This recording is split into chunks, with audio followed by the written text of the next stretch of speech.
أشهد أن لا إله إلا الله وحده لا شريك له ونشهد أن سيدنا وحبيبنا ومولانا محمدًا عبده ورسوله أرسله بالحق بشيرا ونذيرا وداعيا إلى الله بإذنه وسراجا منيرا فقد قال الله تعالى في كلامه المجيد وفرقانه الحميد أعوذ بالله من الشيطان الرجيم بسم الله الرحمن الرحيم إن الله وملائكته يصلون على النبي يا أيها الذين آمنوا صلوا عليه وسلموا تسليما اللهم صل على سيدنا مولانا محمد وعلى آل سيدنا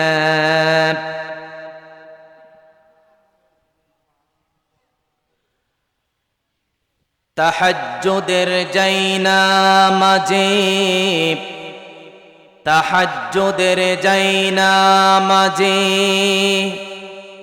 মরণ দিও প্রভু আমায় একামতে দ্বীনের কাজে কবুল করনিও আমায় আল্লাহুম্মা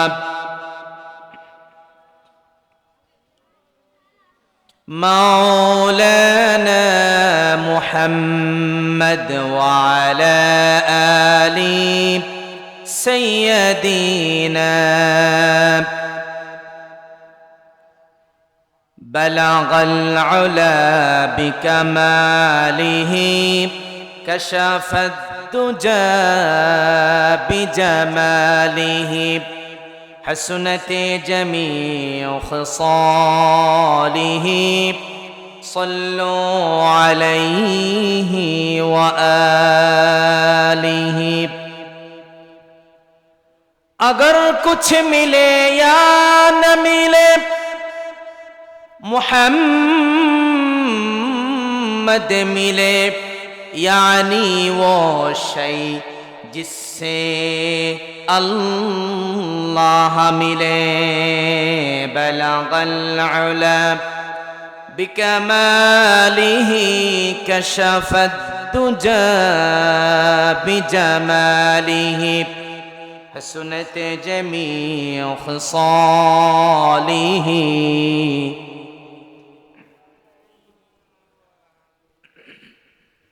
अल्हम्दुलिल्लाह ঐতিহ্যবাহী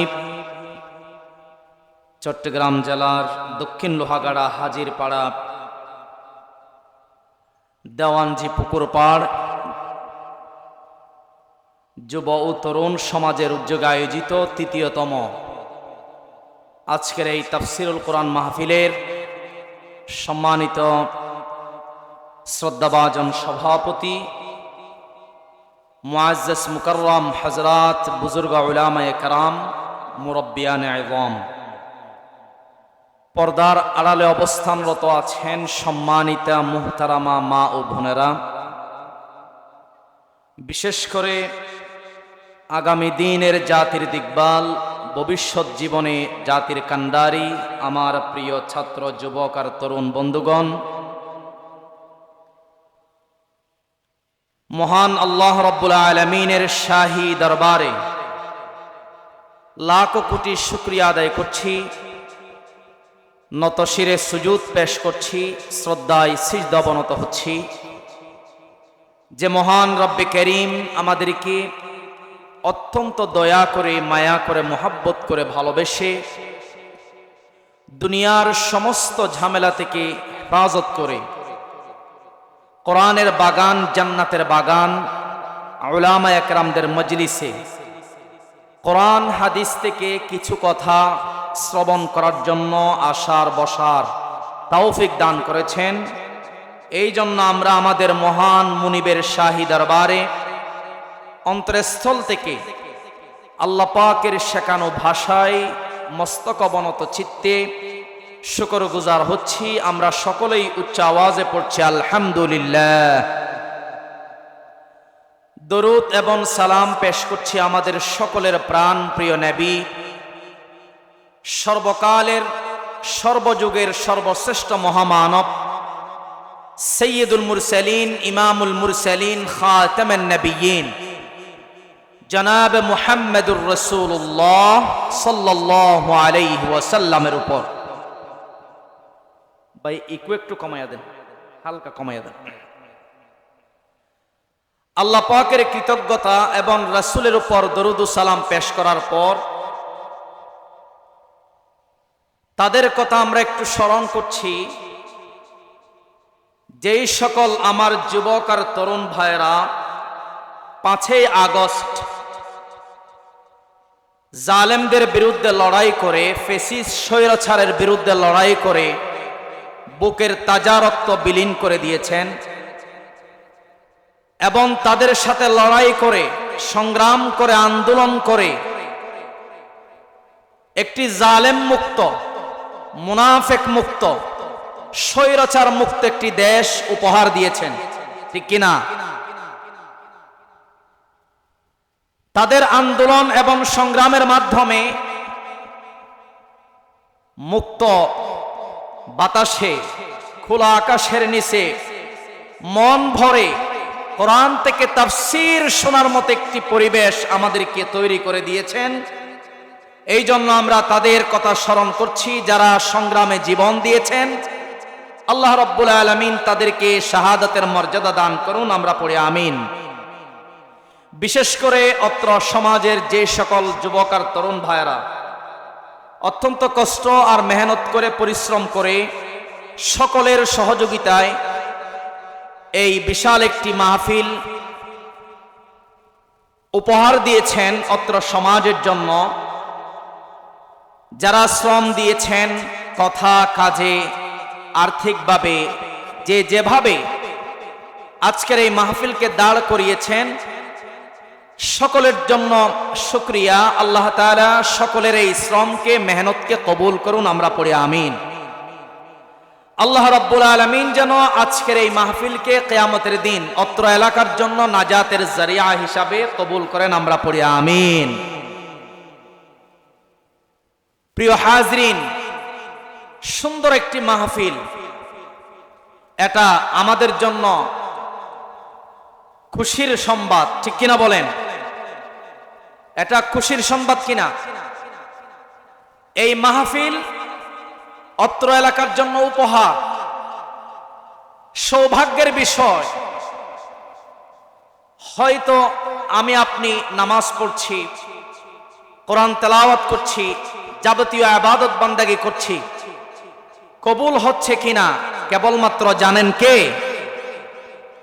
খালেস নিয়তে, নিয়তকে পরিশুদ্ধ করে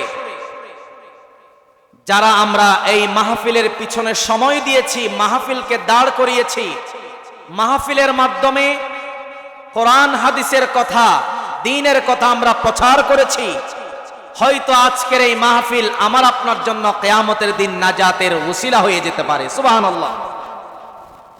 এই জন্য আমাকে আপনাকে মাহফিলের পক্ষে থাকতে হবে, মাহফিলের বিপক্ষে অবস্থান নেওয়া যাবে না, ঠিক কিনা বলেন তো দেখি? আমরা কি মাহফিলের পক্ষে থাকবো নাকি বিপক্ষে?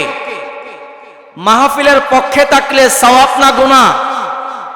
মাহফিলের বিপক্ষে থাকলে, মাহফিলের বিপক্ষে অবস্থান নেই এরকম মানুষ যুগ যুগ ধরে এসেছে এবং কিয়ামত পর্যন্ত এরকম কিছু মাহফিল বিরোধী থাকবে, ঠিক কিনা? মাহফিল বিরোধী, কোরআন বিরোধী রাসূলের যুগেও ছিল। وقال الذين كفروا لا تسمعوا لهذا القرآن والغوا فيه لعلكم تغلبون। কোরআনের আয়াত। মানুষেরা যেন কোরআন থেকে দূরে সরে যায়, কোরআন শুনতে না পায়, এই জন্য মুসলমান নামধারী কিছু মুনাফিক তৎকালীন রাসূলের যুগে গন্ডগোল সৃষ্টি করত, ফিতনা ফাসাদ সৃষ্টি করত, কোরআন শুনতে বাধা দিত, মাহফিল শুনতে বাধা দিত। সেই সকল মুনাফিকরা মুনাফিকদের পেটের তারা করে আছে না নাই, চিল্লায়া বলেন। আমার মুসলমান ভাইরা, এক কথাই বলতে চাই, যারা কোরআনের বিরোধী, যারা মাহফিল বিরোধী, তারা মুসলমান নামধারী মুনাফিক। কথা বলেন। আর মুসলমান নামধারী মুনাফিক যারা, তাদের স্থান জান্নাত না জাহান্নাম? রব্বুল আলামিন বলেন, ইন্নাল মুনাফিকিনা ইউখাদিউনাল্লাহা ওয়া হুয়া খাদিউহুম ওয়া ইযা কামু ইলাস সালাতি কামু কুসালা ইউরাউনান নাস ওয়া লা يذكرون الله إلا قليلا। মুনাফিক যারা, তারা আল্লাহর সঙ্গে প্রতারণা করতে চায়, ধোঁকাবাজি করতে চায়, কিন্তু মুনাফিক যারা, তারা নিজের ধোঁকায় নিজে পড়ে, নিজের প্রতারণায় নিজে পড়ে যায়। মুনাফিক যারা, তারা নামাজে দাঁড়ায় অলসতার সাথে, গাফলতির সাথে, তারা আল্লাহকে সন্তুষ্টি করার জন্য কাজ করে না, ইবাদত করে না, নামাজ পড়ে না। মুনাফিক যারা, তারা নামাজ পড়ে, ইবাদত করে শুধুমাত্র মানুষকে দেখানোর জন্য, ঠিক কিনা? রব্বুল আলামিন অন্য আয়াতে বলেন, ইন্নাল মুনাফিকিনা ফিদ দারকিল আসফালি মিনান নার ওয়া লান তাজিদ লাহুম নাসীরা। কার কথা? রব্বুল আলামিন বললেন, ইন্নাল মুনাফিকিন, নিশ্চয় মুনাফিক যারা, তাদের স্থান হলো জাহান্নামের নিম্ন দেশে, জাহান্নামের তলে। আর যারা মুনাফিক, যারা মাহফিল বিরোধী, যারা কোরআন বিরোধী, কাল কিয়ামতের দিন তাদের জন্য কোনো সুপারিশকারী থাকবে না, ঠিক কিনা?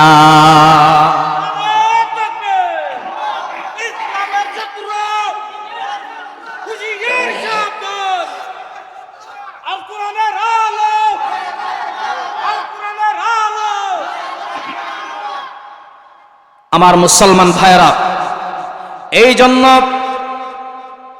মৃত্যু পর্যন্ত আমাদেরকে কোরআনের পক্ষে থাকতে হবে, মাহফিলের পক্ষে থাকতে হবে। কথা বলেন ঠিক কিনা? যুগে যুগে এরকম কিছু ভাইরাস মুসলমান নামধারী মুনাফিক ছিল এবং কিয়ামত পর্যন্ত থাকবে। কে কি বলল আর না বলল সেদিকে থাকানোর সময় আমাদের নেই, ঠিক কিনা? আমাদের সময়, আমাদের সঠিক কাজ হলো সামনের দিকে অগ্রসর হওয়া, ঠিক কিনা বলেন? এই মাহফিল আমার আপনার জন্য, অত্র এলাকার জন্য যারা মাহফিলের পক্ষে সাপোর্ট দিয়েছে, মাহফিলের পক্ষে কাজ করেছে, হয়তো এই মাহফিল কিয়ামতের দিন আমার আপনার জন্য জান্নাতে যাওয়ার ব্যবস্থা হয়ে যেতে পারে। সুবহানাল্লাহ। সম্মানিত হাজরিন, সম্মানিত উপস্থিতি, আসুন আমরা নির্দিষ্ট সময়ের ভিতরে কোরআন হাদিসের আলোকে গুরুত্বপূর্ণ একটি বিষয়ের উপর কিছু কথা শুনতে চাই। সকলে বলি ইনশাআল্লাহ। প্রিয় উপস্থিতি, তাফসীরের একটি কিতাব হচ্ছে আইসারুত তাফসীর।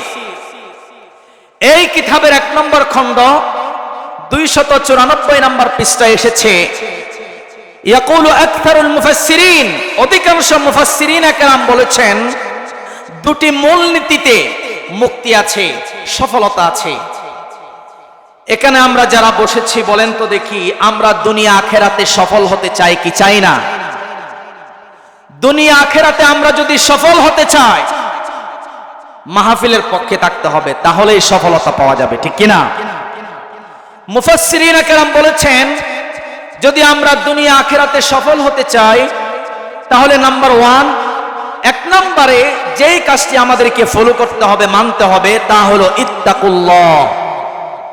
এই পৃথিবীতে সব সময় সর্বাবস্থায় ভয় করতে হবে একজনকে, চিল্লায়া বলেন তার নাম কি?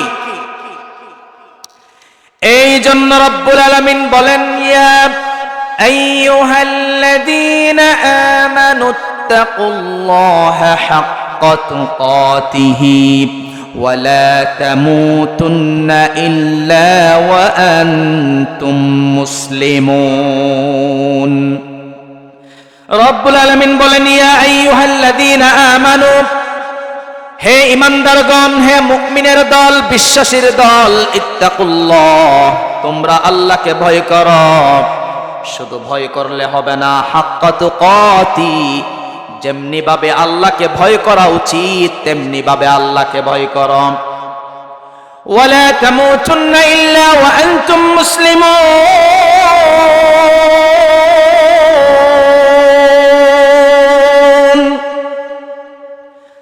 আর তোমরা আল্লাহর প্রতি পরিপূর্ণ আত্মসমর্পণকারী না হয়ে মৃত্যুবরণ করো না। তাহলে আমরা যদি দুনিয়া আখিরাতে সফল হতে চাই, 1 নম্বরে আল্লাহকে ভয় করতে হবে। শুধু ভয় করলে হবে না, যেমনি ভাবে ভয় করা উচিত তেমনি ভাবে ভয় করতে হবে। আর ইসলামের যাবতীয় আদেশ নিষেধ পূর্ণ মেনে চলতে হবে।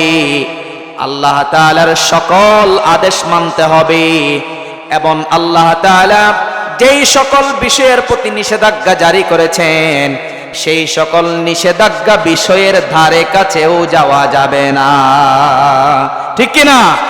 তাহলে আমাদেরকে সফলতা দিয়ে দিবেন কে? আওয়াজ দিয়ে বলেন কে? নাম্বার 2 নম্বরে যেই কাজটি আমাদেরকে ফলো করতে হবে, মানতে হবে, তা হলো দ্বীনে ইসলামের উপর ঐক্যবদ্ধ থাকা। বলেন, দ্বীনে ইসলামের উপর কি থাকা? ঐক্যবদ্ধ থাকা। দ্বীনে ইসলামের উপর ঐক্যবদ্ধ থাকলে আল্লাহ তাআলা দুনিয়া আখিরাতে সফলতা দিয়ে দিবেন।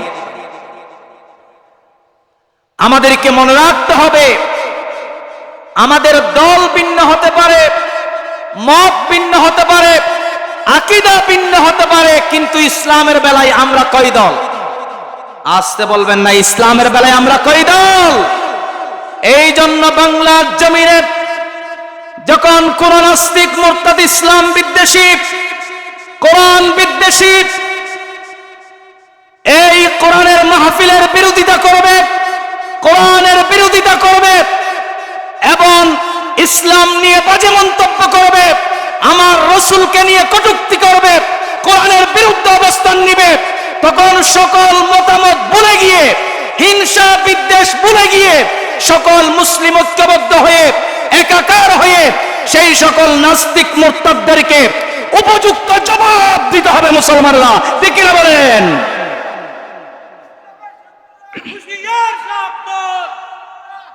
আমার মুসলমান ভাইরা, ঐক্যবদ্ধ হওয়া লাগবে। ঐক্যবদ্ধ হয়ে কাজ করলে সেখানে বরকত আছে, সেখানে রহমত আছে, আল্লাহর পক্ষ থেকে কল্যাণ আছে, মঙ্গল আছে, সুবহানাল্লাহ পড়ে। কিন্তু বর্তমান বাংলাদেশের প্রেক্ষাপট যা অবস্থান করছে আমরা, আমার মনে হয় বাংলাদেশের মুসলমান কোনোদিন ঐক্যবদ্ধ হতে পারবে না। দেখেন না, সমাজে একটা মাহফিল হচ্ছে, একটা ভালো কাজ হচ্ছে, এটাই নিয়ে বাহিরের কোন হিন্দুরা বাধা দেয় না, ঠিক কিনা বলেন? কোন ইহুদি খ্রিস্টান বাধা দেয় না, ঠিক কিনা? যারা বাধা দেয়, যারা মাহফিল করতে দেয় না, যারা সমাজের উন্নয়নমূলক ভালো কাজ করতে দেয় না, সেবামূলক কাজ করতে দেয় না, তারা আমার আপনার মতো মুসলমান নামধারী মুনাফিক। ঠিক কি না বলেন?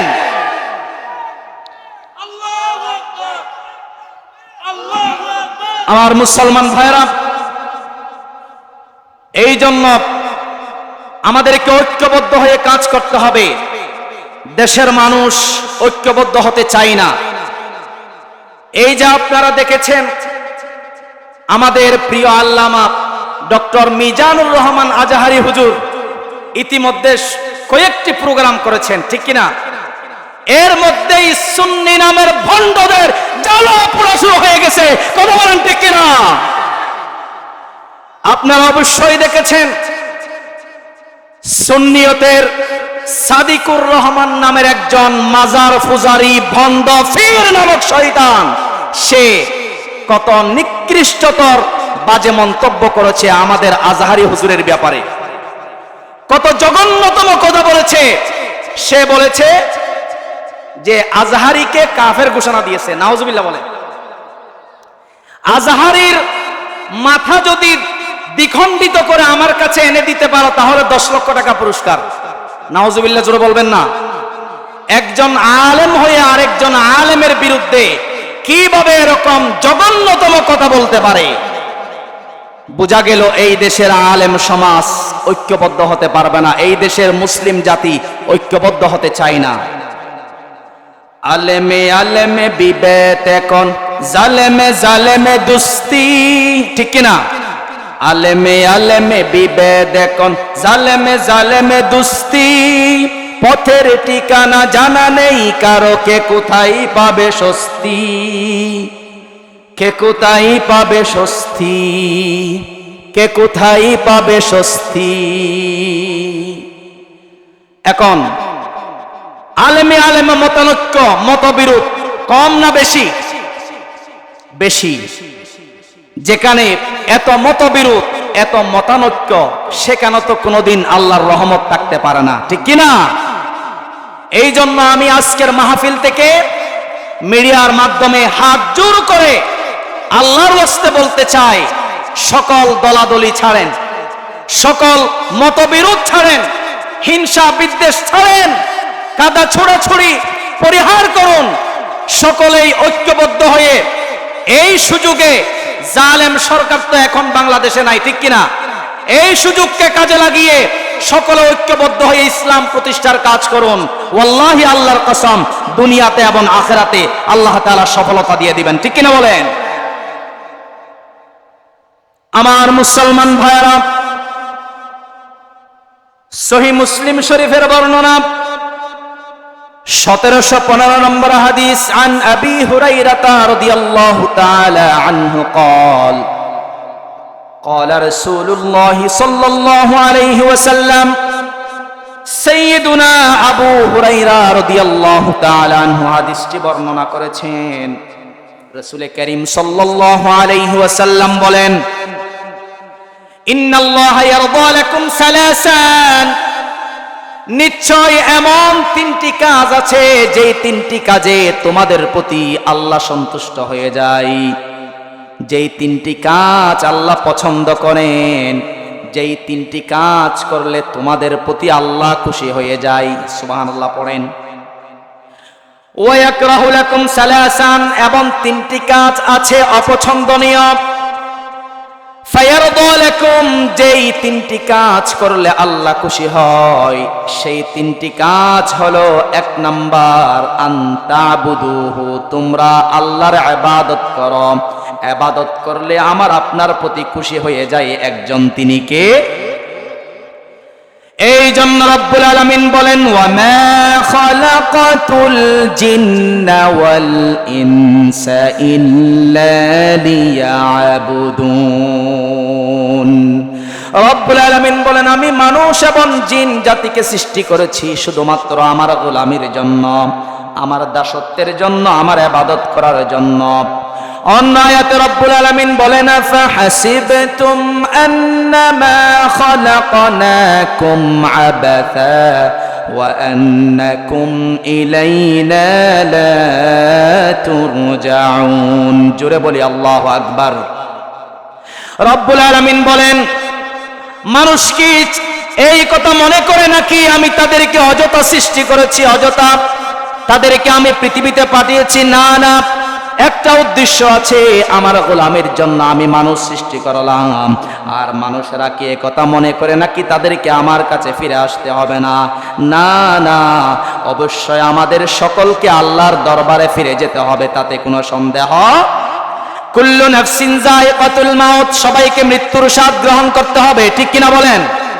এই জন্য আমরা মৃত্যুর স্বাদ গ্রহণ করার পূর্বে, মৃত্যু আমাদের নিকট আসার পূর্বেই এই জাতীয় ভালো কাজ করার মাধ্যমে মৃত্যুর জন্য আমাদেরকে তৈরি হতে হবে, ঠিক কিনা বলেন?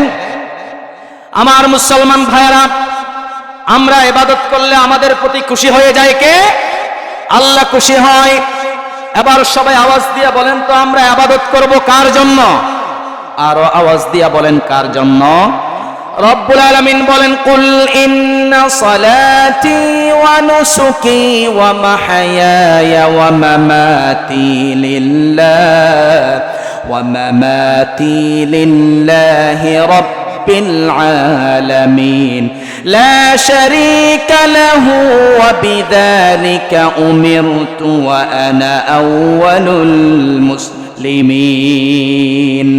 ওগো রাসূল, আপনি বলুন, নিশ্চয় আমার নামাজ, আমার কুরবানি, আমার জীবন, আমার মরণ সব কিছু হতে হবে একমাত্র কার জন্য? আরো আওয়াজ দিয়ে বলতে হবে, কার জন্য? এই জন্য আল্লাহ রাসূল বলছেন, আনতা আবুদাল্লাহ কাআন্নাকা তারাহ ফাইন লাম তাকুন তারাহু ফাইন্নাহু ইয়ারাক। এমন ভাবে তুমি ইবাদত করো যেন তুমি আল্লাহকে দেখতে পাচ্ছ। যদি এই অনুভূতি সৃষ্টি না হয়, তাহলে এই কথা বিশ্বাস রেখে ইবাদত করা যেন আল্লাহ তোমাকেই দেখছেন, ঠিক কিনা বলেন?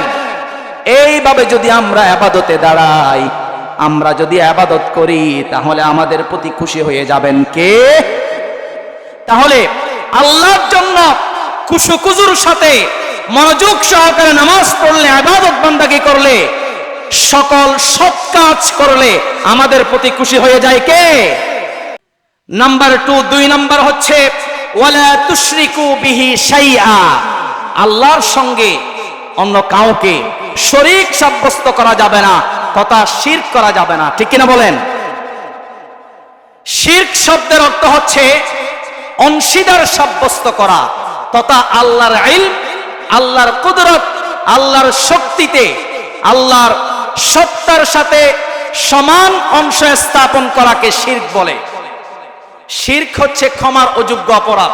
শিরকের গুনাহ আল্লাহ মাফ করেন না, ঠিক কিনা? ইন্না শিরকা লাযুলমুন আযীম, নিশ্চয় শিরক হচ্ছে মস্ত বড় অপরাধ। এই জন্য লোকমান হাকিম তিনি তার পুত্রকে 1 নম্বরে নসিহত করেছেন, ওগো প্রিয় বৎস, ওগো সন্তান, শিরক করা যাবে না, আল্লাহর সাথে অন্য কাউকে কি করা যাবে না? শিরক করা যাবে না। এই জন্য রব্বুল আলামিন বলেন, ইন্নাল্লাহা লা ইউশরিকু আন ইউগফারা বিহি ওয়া ইয়াগফিরু, ইন্নাল্লাহা লা ইউশরিক ওয়া ইয়াগফিরু মা দুনা যালিকা লিমান ইয়াশা ওয়া মান ইউশরিক বিল্লাহি ফাকাদ দাল্লা দালালান বাঈদা। আল্লাহ তাআলা শিরকের গুনাহ মাফ করেন না। ইন্নাল্লাহা লা ইয়াগফিরু, কখনো মাফ করবেন না, আন ইউশরাকা বিহি, যারা আল্লাহর সঙ্গে অন্য কাউকে শরীক করে, ওয়া ইয়াগফিরু মা দুনা যালিকা লিমান ইয়াশা, আল্লাহ তাআলা চাইলে শিরকের গুনাহ ব্যতীত অন্যান্য গুনাহ মাফ করে দিতে পারেন, ঠিক কিনা বলেন? আমার ভাইরা, আপনাদের কষ্ট হচ্ছে? আল্লাহর ইলম, কুদরত, শক্তিতে কেউ যদি শরীক সাব্যস্ত করে, এটা মস্ত বড় অপরাধ। আল্লাহ তাআলা শিরকের গুনাহ মাফ করেন না। আল্লাহর ইলম বলতে সকলে আওয়াজ দিয়ে বলেন তো, অদৃশ্যের খবর জানেন একজন, তিনি কে? অর্থাৎ গায়েবের মালিক একজন, তিনি কে? যদি কেউ মনে করে অদৃশ্যের খবর আমার বাবা জানেন, আমার কেবলাজান জানেন, আমার পীর সাহেব জানেন, অমুক জানেন অদৃশ্যের খবর, তাহলে আল্লাহর সঙ্গে শিরক করলো কি করলো না? রব্বুল আলামিন বলেন, কুল লা ইয়া'লামু মান ফিস সামাওয়াতি ওয়াল আরদিল গায়বা ইল্লাল্লাহ। ওগো রাসূল, আপনি বলে দিন, লা ইয়া'লামু মান ফিস সামাওয়াতি ওয়াল আরদ, আসমান এবং জমিন সমূহে যারা আছে, কোথায় কি ঘটছে, কি হচ্ছে না হচ্ছে, আসমান জমিনের অদৃশ্যের সকল খবর জানেন একজন। চিল্লায়া বলেন, তিনি কে? এমনকি আমাদের রাসূলও গায়েব জানেন না, গায়েব জানেন শুধু একজন, তিনি কে? সুন্নি নামদারি ভণ্ডদের আকীদা হচ্ছে, তারা বলে রাসূল গায়েব জানেন। রাসূল গায়েব জানেন না, যখন আল্লাহ পাক যেই মুহূর্তে যা জানান শুধু তা জানেন, ঠিক কি না? তাছাড়া আমাদের রাসূল গায়েব জানেন না, কোরআনের স্পষ্ট প্রমাণ। কুল লা ইয়া'লামু মান ফিস সামাওয়াতি ওয়াল আরদিল গায়বা ইল্লাল্লাহ। গায়েবের মালিক হচ্ছেন কে? আল্লাহ রাসূল বলছেন, সহিহ বুখারীর বর্ণনা, মান হাদ্দাথাকা আন্নাহু সাল্লাল্লাহু আলাইহি ওয়াসাল্লাম ইয়া'লামুল গায়বা ফাকাদ কাযাবা। রাসূল বলছেন, যারা বলে আমি গায়েব জানি, আল্লাহ রাসূল বলছেন ফাকাদ কাযাবা, সে অবশ্যই মিথ্যাবাদী। সে কি? মিথ্যাবাদী, আমার উপর মিথ্যা ছড়িয়ে দিল। আল্লাহ রাসূল বলছেন, ওয়া হুয়া ইয়াকুল লা ইয়া'লামুল গায়বা ইল্লাল্লাহ। গায়েবের মালিক হচ্ছেন একজন, চিল্লায়া বলেন, তিনি কে? সুতরাং পৃথিবীর কেউ যদি বিশ্বাস করে আল্লাহ ছাড়া আমার পীর বাবা, আমার অমুক বাবা, তমুক বাবা গায়েবের মালিক, গায়েব জানেন, তাহলে সে আল্লাহর সঙ্গে শিরক করলো, ঠিক কিনা? সুতরাং শিরক করলে আল্লাহ তাআলা তাকে মাফ করেন না। এভাবে করে আল্লাহর শক্তির সাথে শিরক। আপনারা বলেন তো দেখি, সন্তান দেওয়ার মালিক কে? আরো আওয়াজ দিয়ে বলেন, সন্তান দেওয়ার মালিক নাকি বাবা, নাকি কোনো পীর বাবা? যদি কেউ মনে করে খাজা বাবার দরবারে গেলে পুত্র সন্তান পাওয়া যায়, অমুক বাবা তমুক বাবার দরবারে গেলে সন্তান পাওয়া যায়, তাহলে আল্লাহর ক্ষমতার সঙ্গে, আল্লাহর শক্তির সঙ্গে শিরক করলো কি করলো না? আমার ভাইয়েরা, এই জন্য আমাদের দেশে অসংখ্য মাজার আছে, মাজারে গিয়ে মানত করে, আছে না নাই? মাজারে গিয়ে পশু উৎসর্গ করে, যে অমুক মাজারে আমি একটা ছাগল উৎসর্গ করলাম, বাবার নামে পশু উৎসর্গ করে মাজারে গিয়ে মানত করে। দম্পতির জীবনে 10 বছর 20 বছর হয়ে গেছে, বিবাহ করেছে, সন্তান হচ্ছে না, এবার সে মাজারে চলে যায়, বাবার কাছে গিয়ে সন্তান চায়, মানত করে। এবং তারা গানও বানিয়েছে, ঠিক কিনা বলেন? বিভিন্ন গান তারা বানিয়েছে, দয়াল বাবারে, ঠিক কিনা বলেন? এই জাতীয় কত গান তারা বানিয়েছে। দয়াল বাবারে, কেউ ফিরে না বাবার দরবার থেকে, নাউজুবিল্লাহ করেন। এই জাতীয় অসংখ্য তারা শিরকি গান তারা বানিয়েছে, যে মাজারে গেলে নাকি কেউ খালি হাতে ফিরে না, নাউজুবিল্লাহ।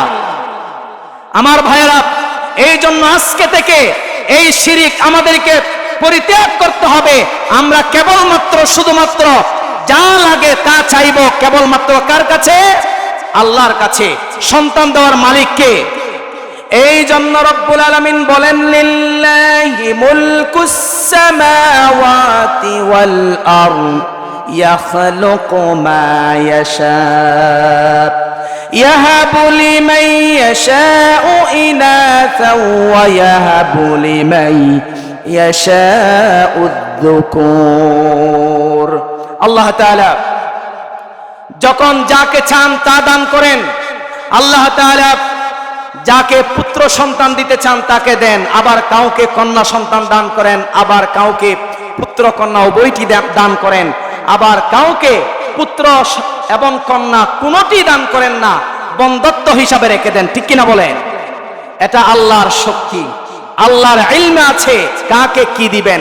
সুতরাং মাজারে গেলে কোনো কিছু পাওয়ার আশা করা যাবে। আমার মুসলমান ভাইরা, এভাবে করে সকলে বলেন তো দেখি, ধনী বানানোর মালিক কে? কেউ যদি মনে করে অমুক বাবার মুরিদ হলে ধনী হওয়া যায়, তাহলে সে আল্লাহর শক্তির সঙ্গে আল্লাহর কুদরতের সঙ্গে শিরিক করলো কি করলো না? আল্লাহ রাব্বুল আলামিন বলেন, নাহনু কাসামনা বাইনাহুম মাঈশাতাহুম ফিল হায়াতিদ দুনিয়া ওয়া রাফা'না বা'দাহুম ফাওকা বা'দিন দারাজাত। রব্বুল আলামিন দুনিয়াতে চলার জন্য প্রত্যেককেই রিজিক দিয়েছেন। কে কতটুকু সম্পদ উপার্জন করবে, কে কতটুকু আহার করবে, কে কতটুকু দুনিয়াতে আহার করবে, উপার্জন করবে, রব্বুল আলামিন আগে থেকেই তা বরাদ্দ রেখেছেন। কোন সুবহানাল্লাহ। সুতরাং কেউ যদি বলে অমুক পীরের দরবারে গেলে, অমুক বাবার মুরিদ হলে ধনী হওয়া যায়, একতার সঙ্গে ইসলামের কোনো সম্পর্ক আমার মুসলমান ভাইরা। সুতরাং যারা শিরক করে, শিরক করলে তাদের প্রতি আল্লাহ তাআলা সন্তুষ্ট থাকেন না। শিরক মুক্ত জীবন আমাদেরকে করতে হবে, আমরা বলি আমিন।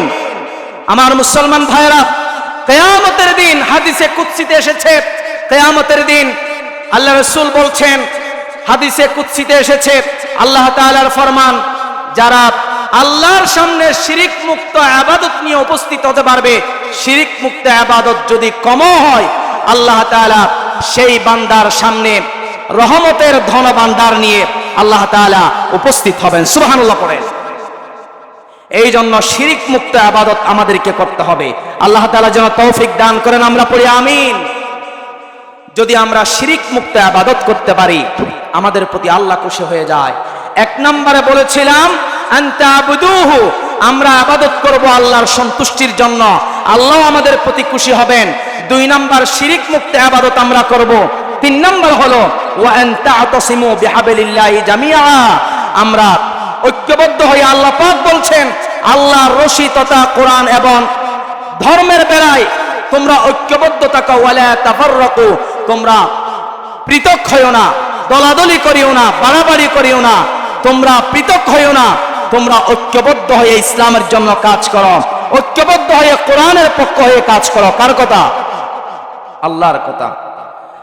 আমার মুসলমান ভাইরা, তাহলে তিনটি বললাম হাদিসের আলোকে আমরা ইবাদত করব আল্লাহর সন্তুষ্টির জন্য। দুই নম্বরে আমরা শিরিক মুক্ত ইবাদত করব। নাম্বার 3 আমরা ঐক্যবদ্ধ হয়ে ইসলামের জন্য কাজ করব। রাজি আছেন? তাহলে আল্লাহ তাআলা আমাদের প্রতি খুশি হবেন। আর যেই তিনটি কাজ আল্লাহ তাআলা অপছন্দ করেন তা হলো, আল্লাহ রাসূল বলছেন কিলা ওয়া ক্বালা, এক নম্বর হলো যারা অনর্থক কথাবার্তা বলে, দুই নম্বর ওয়া কাসরাতুস সওয়াল, বেশি বেশি প্রশ্ন করে হয়তো, ওয়া ইদাআতুল মাল, তিন নম্বর হচ্ছে যারা সম্পদ নষ্ট করে। এই জাতীয় কাজগুলো আল্লাহ তাআলা পছন্দ করেন না। অতএব আমি আপনাদেরকে বলতে চাই, ইসলামের নামে দল উপদল সৃষ্টি না করে সকলেই ঐক্যবদ্ধ হয়ে একাকার হয়ে ইসলাম প্রতিষ্ঠার জন্য কাজ করতে হবে। তাহলেই দুনিয়াতেও সফল, আখিরাতেও সফলতা দিয়ে দিবেন যিনি। চিল্লায়া বলেন তো তিনি কে? আমার মুসলমান ভাইরা, আমরা কেন এত ফেরকা, কেন আমরা ঐক্যবদ্ধ হতে চাই না? আমাদেরকে বুঝতে হবে আমাদের আল্লাহ এক। আমাদের আল্লাহ কয়জন? একজন। রাসূল কয়জন? রাসূল একজন। কোরআন একটা। এভাবে করে জান্নাত একটা, জাহান্নাম একটা, সব একটা। কিন্তু আমরা মুসলিমরা বিভিন্ন দলে উপদলে ভাগ করি। কেন আমরা ঐক্যবদ্ধ থাকতে চাই না? আমাদের সব এক, কিন্তু ইসলামের বেলায় আমরা শত দল উপদলে আমরা সৃষ্টি হয়ে গেছি। ঠিক কিনা বলেন? আমাদের প্রভু এক, এক নবীর উম্মত, জীবন বিধানে ওই শিবানী কোরআন। ঠিক কিনা বলেন? আমাদের প্রভু এক, এক নবীর উম্মত, জীবন বিধানে ওই শিবানী কোরআন। তবে কেন এক নাও হে মুসলমান, এক হও করিয়া আহ্বান, ঠিক কিনা? বাইতুল্লাহ এক, মদিনা শরীফ এক, উহুদ পাহাড় এক, বদরের মাঠ এক, একটা তো জীবন আর মরণ তো একটাই, সকলের তরে আছে একই স্থান। তবে কেন কেন হে মুসলমান, এক হও করিয়া আহ্বান, ঠিক কিনা? আমরা ঐক্যবদ্ধ থাকতে চাই কি চাই না? আল্লাহ তাআলা আমাদের সকলকে ঐক্যবদ্ধ হয়ে ইসলামের কাজ করার তৌফিক দান করুন। আমরা উচ্চ আওয়াজে বলি আমিন। আমার মুসলমান ভাইরা, মনোযোগ লাগবে। মনোযোগ একটু বিচ্ছিন্ন হয়ে গেছে আমার মনে হচ্ছে। সকলেই মনোযোগ দিয়ে শুনেন আমি কি বলতে চাই। মনোযোগ লাগবে। মনোযোগ বিচ্ছিন্ন হলে কথাগুলো ভালোভাবে বুঝতে পারবেন না। এই জন্য মনোযোগ দিয়ে ইসলামের কথা শুনলে সেখানে আল্লাহর পক্ষ থেকে রহমত নাজিল হয়ে যায়। সুবহানাল্লাহ পড়েন। আমার ভাইয়েরা, সকলে মনোযোগ দিয়ে শুনেন আমি কি বলতে চাই। সকলে বলেন তো দেখি, এই পৃথিবীর প্রথম মানুষ যিনি, সকলে বলেন তো তার নাম কি? আদম আলাইহিস সালাম। মাশাআল্লাহ, আপনাদের জানা আছে এই পৃথিবীর প্রথম মানুষ এবং প্রথম নবী হিসাবে আল্লাহ তাআলা যাকে পাঠিয়েছেন তিনি হলেন আদম আলাইহিস সালাম। আদম আলাইহিস সালাম থেকে শুরু করে কিয়ামত পর্যন্ত যারাই পৃথিবীতে আসবেন সকলকেই আল্লাহ রাব্বুল ইজ্জত ওয়াল জালাল আলামে আরওয়াহ তথা রূহের জগতে একত্রিত করেছিলেন। রূহের জগতে আল্লাহ তাআলা আমাদেরকে ঈমান শিক্ষা দিয়েছিলেন। তখন মানুষ ক্ষুদ্র পিপিলিকার নিয়ে ছোট ছিল। আল্লাহ তাআলা রূহের জগতে বলেছিলেন, আলাস্তু বিরাব্বিকুম, আমি কি তোমাদের রব নই? তখন সকলেই বলেছিল ক্বালু বালা, হ্যাঁ অবশ্যই আপনি আমাদের প্রভু। সুবহানাল্লাহ। অতঃপর আল্লাহ তাআলা বলেছেন, তাহলে 7 আসমান এবং 7 জমিন এবং তোমাদের পিতা আদমকে সাক্ষী রাখলাম যেন তোমরা এই ব্যাপারে অস্বীকার না করো যে আমরা এই ব্যাপারে জানি না। আল্লাহ তাআলা বলেছিলেন, মনে রেখো আমি হলাম তোমাদের প্রভু, তোমাদের মাবুদ। আমি ছাড়া তোমাদের জন্য কোনো প্রভু নেই, কোনো রব নেই, কোনো মাবুদ নেই, এবং তোমরা আমার সাথে অন্য কাউকে শরীক সাব্যস্ত করো না। আল্লাহ রাব্বুল আলামিন আমাদেরকে রূহের জগতে সর্বপ্রথম তাওহীদ তথা আল্লাহর একত্ববাদ শিখালেন। আল্লাহ তাআলা রূহের জগতে আমাদেরকে তার একত্ববাদ শিখালেন এবং আল্লাহ তাআলা শিরক থেকে আমাদেরকে রূহের জগতে আমাদেরকে বারণ করেছিলেন, তাওহীদ থেকে সতর্ক করেছিলেন, শিরক থেকে সতর্ক করেছিলেন। সুবহানাল্লাহ। মোট জগৎ হচ্ছে 5টা, মনে রাখতে হবে। একটা হচ্ছে আলামে আরওয়াহ, রূহের জগৎ। আরেকটা হচ্ছে মায়ের জগৎ তথা রূহের জগৎ থেকে আমরা এসেছি মায়ের পেটে, এটা একটা জগৎ। সেখান থেকে আমরা পৃথিবীর জগতে এসেছি, এটা 3 নম্বর জগৎ। নাম্বার 4, 4 নম্বর জগৎ হচ্ছে পৃথিবী থেকে আমরা কবরের জগতে যাব। কোথায় যাব? কবরের জগতে। কবরের জগৎ থেকে আমরা উঠবো আখিরাতের জগতে। আমরা কোথায় উঠবো? আখিরাতের জগৎ। সুতরাং প্রথম যেই জগৎ আলামে আরওয়াহ, রূহের জগতে আল্লাহ রাব্বুল আলামিন আমাদেরকে একত্ববাদ শিখালেন। এই জন্য রাব্বুল আলামিন বলেন, ওয়া ইলাহুকুম ইলাহু ওয়াহিদ লা ইলাহা ইল্লা হুয়ার রহমানুর রহিম। আর তোমাদের উপাস্য, তোমাদের রব হলো কেবলমাত্র শুধুমাত্র একজন। চিল্লিয়া বলেন তিনি কে?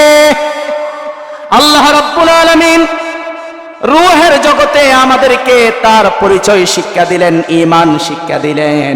অতঃপর রব্বুল আলামিন বললেন, আমি তোমাদের কাছে রাসূলগণকে পাঠাবো, নবীদেরকে পাঠাবো, আসমানি কিতাব অবতীর্ণ করব। তোমাদের কাছে রাসূলগণ আসবে, দ্বীনের দাওয়াত নিয়ে, ইসলামের দাওয়াত নিয়ে আসবে, আমরা তখন রূহের জগতে সকলেই বলেছিলাম, ওগো আল্লাহ, আপনি যে আমাদের প্রভু, আমাদের রব, এই কথা আমরা স্বীকার করছি, শতবার মেনে নিয়েছি। কোন সুবহানাল্লাহ। এই পৃথিবীতে আল্লাহ রাব্বুল আলামিন আদম আলাইহিস সালামকে সর্বপ্রথম নবী হিসাবে পাঠালেন। আদম আলাইহিস সালাম থেকে আমাদের নবী মুহাম্মদুর রাসূলুল্লাহ সাল্লাল্লাহু আলাইহি ওয়াসাল্লাম পর্যন্ত অসংখ্য নবী রাসূল রব্বুল আলামিন পাঠালেন। সকল নবীরা তাদের জাতিদেরকে মানুষের ধারে ধারে গিয়ে ইসলামের দাওয়াত, কোরআনের দাওয়াত, দ্বীনের দাওয়াত পৌঁছে দিয়েছেন। যারা ইসলামের দাওয়াত, কোরআনের দাওয়াত গ্রহণ করেছে, নবী রাসূলুল্লাহ যা বলেছে সেই অনুযায়ী জীবনকে সাজিয়েছে, ঘরকে সাজিয়েছে, তারা দুনিয়াতেও সফল হয়েছে, আখিরাতেও সফল। আর যারা নবী রাসূলদের দাওয়াত অমান্য করেছে, নবী রাসূলের দাওয়াতকে অস্বীকার করেছে, নবী রাসূলদের কথা অমান্য করেছে, দেখা গেছে তারা দুনিয়াতে বিভিন্ন আযাব আর গজবের মুখোমুখি হয়েছে। কথা বলেন ঠিক কিনা? আমার মুসলমান ভাইরা, আমি যদি একজন নবীর কথা আপনাদেরকে বলতে চাই, সেই নবীর নাম হলো সাইয়্যিদুনা নূহ আলাইহিস সালাম। সকলে একটু আওয়াজ দিয়ে বলেন তো, নবীর নাম কি? নূহ আলাইহিস সালাম। নূহ আলাইহিস সালামকে দ্বিতীয় পিতা বলা হয়। আমাদের প্রথম পিতা হলো আদম, দ্বিতীয় পিতা বলা হয় নূহ আলাইহিস সালামকে। নূহ আলাইহিস সালাতু ওয়াস সালাম জাতিদের কাছে ইসলামের দাওয়াত নিয়ে যায়। আমার মুসলমান ভাইরা, দীর্ঘ 950 বছর নূহ আলাইহিস সালাম ইসলামের দাওয়াত দিয়েছেন। সবাই একটু বলেন তো কয় বছর? দীর্ঘ 950 বছর নূহ আলাইহিস সালাম কাফের বেঈমানের কাছে ইসলামের দাওয়াত নিয়ে যায়, দ্বীনের দাওয়াত নিয়ে যায়। দ্বীনের দাওয়াত নিয়ে গেলে তারা ঠাট্টা বিদ্রুপ করে দাওয়াতকে উড়িয়ে দেয়, দাওয়াত গ্রহণ করে না, ইসলাম কবুল করতে চায় না। বরং তারা এমন একটি পর্যায়ে চলে এসেছে, নূহ আলাইহিস সালাম ইসলামের কথা বললে, দ্বীনের কথা বললে কাফের মুশরিকরা শারীরিকভাবে নির্যাতন করে, থুতু নিক্ষেপ করে, শারীরিকভাবে নির্যাতন করতে করতে, মারতে মারতে এক পর্যায়ে নূহ আলাইহিস সালাম বেহুশ হয়ে মাটিতে পড়ে যায়। বেহুশ হয়ে গেছে, মরে গেছে ভেবে কাফের বেঈমানেরা সেখান থেকে চলে যায়। নূহ আলাইহিস সালামের যখন হুঁশ ফিরে আসে, আবার জাতির কাছে ইসলামের দাওয়াত নিয়ে যায়, দ্বীনের দাওয়াত নিয়ে যায়। দেখা গেল দীর্ঘ 950 বছরে শুধুমাত্র কয়েকজন লোক ছাড়া আর কেউ ঈমান আনে নাই। চিন্তা করে দেখছেন, দাওয়াত দিয়েছেন কয় বছর? 950 বছর দাওয়াত দিয়েছেন, 950 বছর দ্বীনের দাওয়াত দিয়েছেন, শুধুমাত্র ঈমান এনেছে কয়েকজন, 4-5 জন হবে, মতান্তরে এসেছে 80 জন কিংবা 50 জন, এরকম কয়েকজন লোক ছাড়া আর কেউ ঈমান আনে নাই।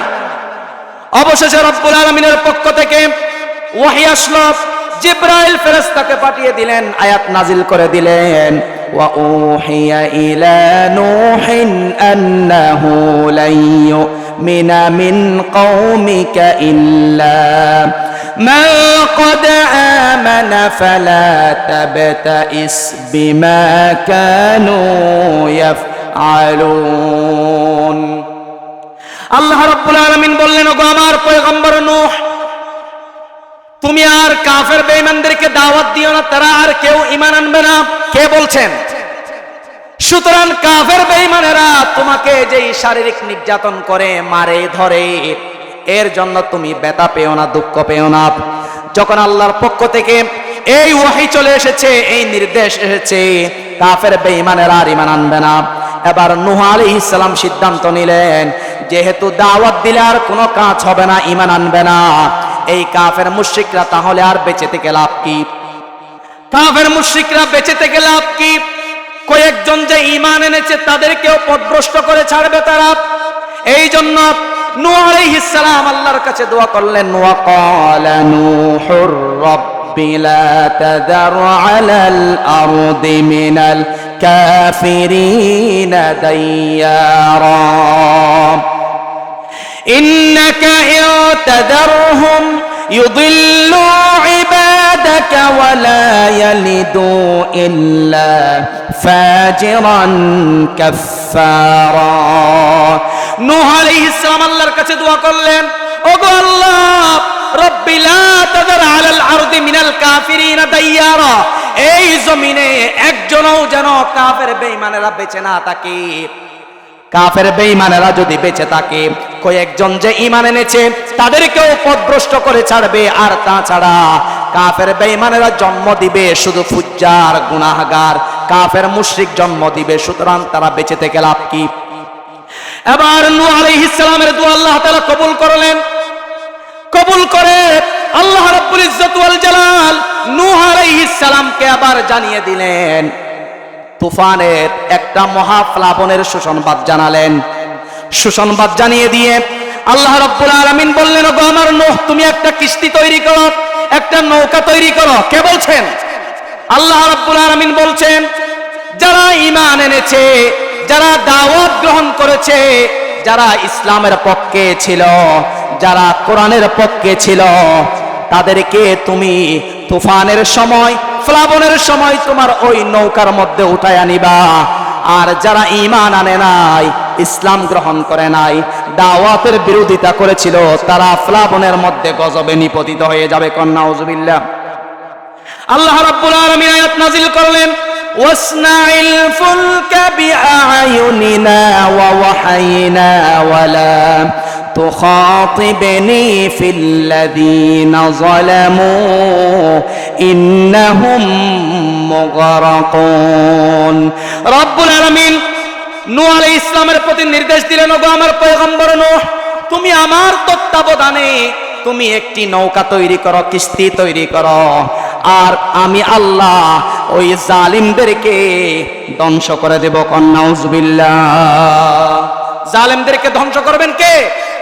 এবার নূহ আলাইহিস সালাম আল্লাহর নির্দেশ অনুযায়ী নৌকা তৈরি করতে লাগলেন। সুবহানাল্লাহ পড়েন না? নৌকা তৈরি করতে লাগলেন।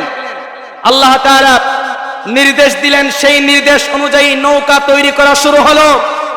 যখন নৌকা মরুভূমিতে তৈরি করতে লাগলেন, তখন কাফের বেঈমানেরা, ইসলাম বিদ্বেষীরা ঠাট্টা বিদ্রুপ করে, নূহ নবী, তুমি যে নৌকা তৈরি করতেছ, এই নৌকা তুমি কোথায় চালাবে? বিভিন্ন ধরনের ঠাট্টা বিদ্রুপ করা শুরু করে দিল কাফের বেঈমানেরা। অবশেষে এই কাফের আর মুশরিকরা, কত শয়তানের শয়তান, তারা পরামর্শ করলো, সিদ্ধান্ত নিল যে আমরা নূহ নবীর নৌকায় গিয়ে আজকে থেকে টয়লেট করব। নাউজুবিল্লাহ পড়েন।